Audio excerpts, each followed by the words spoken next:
इतिहास के पन्नों में जब इंसानों की विकास की कहानी शुरू हुई तो काफ़ी तेजी से हम कर्मिक विकास की ओर बढ़े थे। यानी किस प्रकार इन्वायरमेंटल कंडीशन हमारे विपरीत होने के बाद भी हमने अपने अस्तित्व को बरकरार रखा था। नई चुनौतियों से लड़ते हुए भी हमने खुद को इवॉल्व कर लिया था। हमारे आगे बढ़ने की इस चाह के चलते ही डायनासोर से ये सत्ता हमारे हाथ में आ गई थी। उनके खात्मे के साथ ही हम इस दुनिया में आ पाए। हमने केवल पेड़ से उतरकर जमीन पर ही अपनी यात्रा जारी नहीं रखी, बल्कि गुफाओं में भी अपना घर बनाया। भोजन के विकल्प कम होने पर हमने शिकार करना सीखा, तन को ढकने के लिए कपड़े बनाना सीखा। कहने का मतलब है कि जब बाकी जानवर अपने आप को परिस्थितियों में ढालने में व्यस्त थे, तब भी हम खुद को और अपनी परिस्थितियों को बदलने में लगे हुए थे। हम नेचर को बदलने से पहले ही स्थितियों में बदलाव लाना सीख गए। कुछ लाख सालों में ही हम बंदर से चलने फिरने बोलने और समाज में रहने वाले बंदर से इंसान के रूप में बदल गए। हमारी इच्छा केवल पेट भरना ही नहीं रही, बल्कि एक समाज को विकसित करना भी रहा था। इसीलिए शायद हम काफी तेजी से ग्रो कर पाए। इसी का नतीजा है कि इंसान की संख्या आज धरती पर सबसे ज्यादा है, लेकिन यह रफ्तार कहीं ना कहीं अब धीमी पड़ रही है।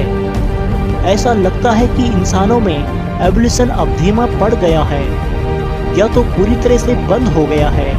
लेकिन सवाल आता है कि आखिर ऐसा कैसे हो सकता है? पृथ्वी की फॉर्मेशन की शुरुआत से चली आ रही ये प्रक्रिया ऐसे कैसे रुक सकती है? वैज्ञानिक मानते हैं कि प्राचीन समय में हमारे तेजी से इवॉल्व होने का कारण इन्वायरमेंटल प्रेशर था। उस समय धरती पर पाए जाने वाले बाकी जानवर भी आकार और ताकत में हमसे ज़्यादा बड़े थे। शिकार करने से ज़्यादा कई जीवों के लिए हम खुद शिकार हुआ करते थे।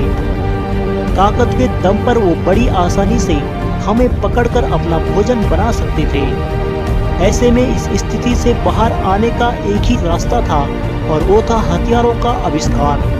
जब इंसानों ने पत्थर और लकड़ी को शार्प करके हथियार बनाना सीखा, तभी वो धीरे धीरे अन्य जीवों को पछाड़ता चला गया।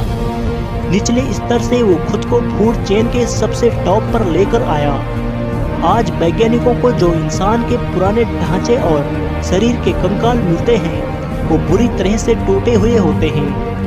उनमें से ज्यादातर शेर और तेंदुआ जैसे जीवों के काटने के निशान मिलते हैं। इससे एक बात तो साफ होती है कि दूसरे जानवरों को मारने और उस पर राज करने का विचार इंसान के जहन में तब आया होगा जब हमारे सर्वाइवल पर बात आ गई। खुद शिकार बनने से लेकर दूसरे जानवरों का शिकार करने तक हमने बहुत कुछ पा लिया।